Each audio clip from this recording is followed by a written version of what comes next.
रे रतिया में दिया पुता के लिए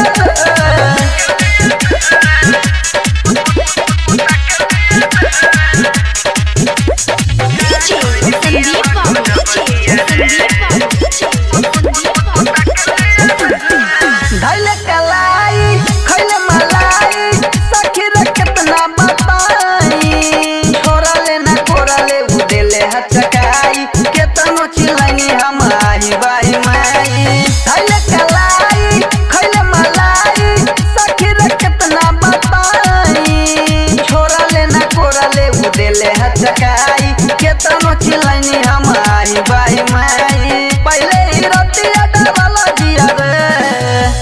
ए सखी का कहीं पियावा गजब किया रे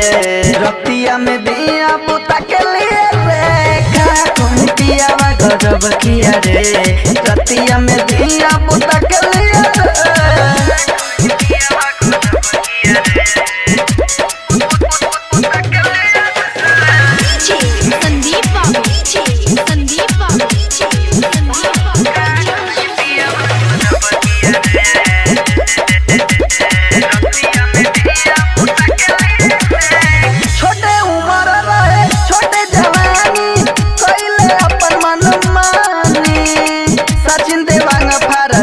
मच्छरदानी बोलू आयांस बढ़ गइल परेशानी छोटे उम्र रहे छोटे जवानी कइले अपन मनमानी सचिन देवांग फाड़ देले मच्छरदानी बोलू आयांस बढ़ गइल परेशानी एतनो के बाद खाली चुमा लिया रे ए सखी का कहीं पियावा गजब किया रे